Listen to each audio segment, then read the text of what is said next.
Reading skills. Silent reading. The habit of silent reading is very important as the student gets familiar with the language, understands the words and letters of the language. Mostly, students are visual learners and silent reading helps them. Silent reading does not embarrass the child as the child reads by himself. The children become used to looking at the articles, words and letters of the language. They learn independently. The teacher just supervises the students. To help them learn the skill of silent reading, we can ask them to underline the words according to their level. In mixed ability class, the task can be given according to the ability of students. Silent reading helps them to develop concepts as students concentrate on the language and its formation rather than just finishing reading and becoming conscious in front of other students. Loud reading. It has more disadvantages than advantages. The advantage is that the teacher gets to know the level of familiarization of the students with the language. However, the disadvantages are that it does not engage other students at all.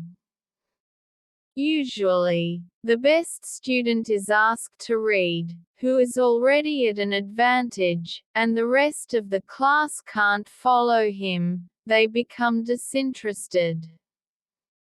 Even the one who is reading does not concentrate on the content but is pressurized to read correctly, well with proper pronunciation, so, in fact, he does not benefit much either.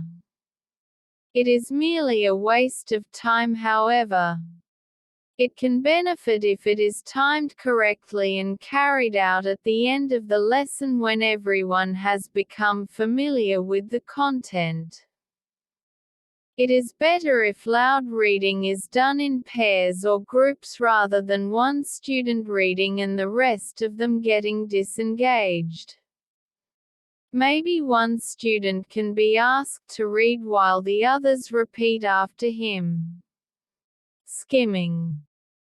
Skimming is done when we just want to get a gist of what is going on. For example, we skim through the newspaper to see the headlines or read the news lines on the TV screen. It is not done for any exam preparation or to comprehend any sort of content. We need to inculcate the skill of skimming in our students so that they know how to go through a content when they do not have enough time to read it thoroughly. It gives students a good idea what they are going to read. It is also called pre-reading. It is also done in brainstorming sessions. Some students create new words and ideas come to their mind. It boosts creativity. They make conclusions of what they are reading. An example activity is to give them words and they can go through the words for vocabulary building exercise. Close reading. Close reading is related to the development of writing skills. A particular text is given to them and no other choice is given to them.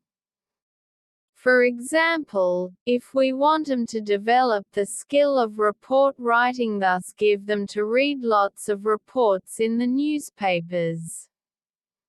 The teacher needs to let them know the objectives of close reading. Let them know that they are supposed to read the features of that writing and then design a similar text. The students should sequence the features. For example, the incident, title, date and the timing, venue, relate the incident, and in the end they should relate what is going to happen. The teachers should also put these features on the board so that the students know what they are going to observe in the given text. The three important factors in close reading are literal meaning, inferences and contextual meaning. Close reading is very limited and for a particular topic. For primary level, we would ask them for literal meaning in the text, otherwise if the level of the student is advanced then they will have to look at the inference. For example, "It is a good day" has the inference that the day has some pleasant experience attached with it or has something appealing. Some text written with reference to a certain context has contextual meaning hidden in it. Again, giving clear instructions for close reading is very important to students. Problems in close reading. The students might come across the following problems while doing close reading. They could encounter difficult words, grammar, and the teacher might have to translate the text to students if they are familiar with translation method of teaching. It would also take more time in doing so. Otherwise, direct method can be used. Some dictionary can be used, maybe in a group work to maximize time management and efficiency. Translation method is not a very good approach to teach a second language. Relevance. The content should be relevant to the skills that you want your students to develop. This is a very important factor to get good results. Similarly, the assessment should be relevant to what the students have been taught. The teachers need to focus on the relevance of the three threads, which are why the students are doing a task, how they are going to do it, and what are they going to get out of it. Methods of teaching reading. Headings. We all know that we can give a number of headings to one topic, whatever we want, whether to give a one-word heading or a two-words heading or maybe a sentence. We can always have the option of giving different headings to the same story or to different stories. In order to develop the reading skills of the students, giving headings to the right paragraph and using the right paragraph for a certain heading are essential part of reading and comprehension paper. The primary school children would like to give heading to a topic with one word or two words. For example, if they are talking about the rose they may call it a rose or a flower, but for the secondary school children and higher school children, they can do more than that. They can do a two-word heading or a three-word heading or maybe a sentence. An exercise for that could be that the teacher provides some paragraphs to the students and asks them to give a heading for that.